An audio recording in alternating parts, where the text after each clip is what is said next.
మీ సంతాన కలను నిజం చేసుకునేందుకు ఈ రోజే 49 సంప్రదించండి 9390501418.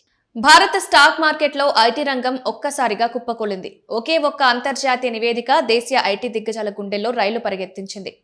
లేటెస్ట్ ట్రేడింగ్ లో నిఫ్టీ ఐటీ సూచీ దాదాపు 6% పడిపోయి ఆ రోజు మార్కెట్లో అత్యంత బలహీన రంగంగా నిలిచింది. ఇన్ఫోసిస్, టీసీఎస్, టెక్ మహీంద్రా వంటి అగ్రశ్రేణి కంపెనీలపై షేర్లు కుప్పకూల్చడంతో ఇన్వెస్టర్ల సంపద భారీగా ఆవిరైంది. మధ్యాహ్నం ట్రేడింగ్ సమయానికి దలాల్ స్ట్రీట్ లో ఐటీ షేర్ల అమ్మకాల సునామీ స్పష్టంగా కనిపించింది.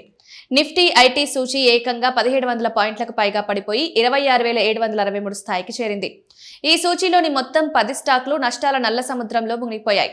ఒక్కటంటే ఒక్క షేర్ కూడా లాభాల్లో లేకపోయింది. అగ్రశ్రేణి కంపెనీల్లో ఇన్ఫోసిస్ అత్యధికంగా 8% పైగా క్షీణించి తీవ్ర ఒత్తిడిని ఎదుర్కొంది. దీని తర్వాత ఎంఫసిస్ సుమారు 6.5%, దేశీయ ఐటీ దిగ్గజం TCS 6%, tech Mahindra 5.5%, persistent systems 5% పైగా నష్టాలను చవిచూశాయి. భారత ఐటీ రంగాన్ని ఊపేసిన ఈ సంక్షోభానికి అసలు కారణం గ్లోబల్ ఐటీ దిగ్గజం యాక్సెంచర్ విడుదల చేసిన తాజా ఫలితాలు, భవిష్యత్ మార్గదర్శకాలే.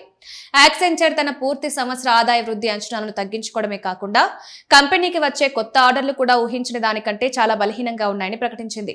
మధ్యప్రాచ్యంలో నెలకొన్న భౌగోళిక ఉద్రిక్తతలు, ప్రపంచవ్యాప్తంగా క్లయింట్లు తమ ఐటీ ప్రాజెక్టులను వాయిదా వేసుకోవడమే దీనికి ప్రధాన కారణమని సంస్థ పేర్కొంది.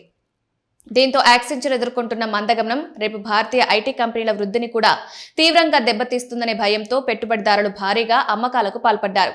ఈ పరిణామాలు ఇన్వెస్టర్లను ఆందోళనకు గురిచేసినప్పటికీ ప్రముఖ బ్రోకరేజ్ సంస్థ నువామా విశ్లేషకులు మాత్రం దీనికి ఒక పెద్ద సంక్షోభంగా చూడకూడదని అభిప్రాయపడుతున్నారు.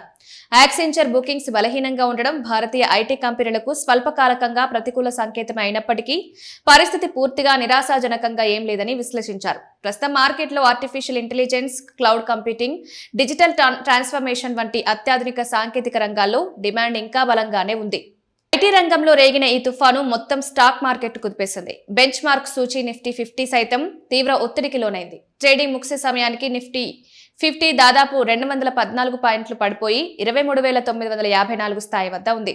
భవిష్యత్తులో సాంకేతిక పరిజ్ఞానంలో వచ్చే మార్పులను వేగంగా అందిపుచ్చుకుంటే దేశీయ ఐటీ కంపెనీలు మళ్లీ పుంజుకునే బలమైన అవకాశం ఉంది.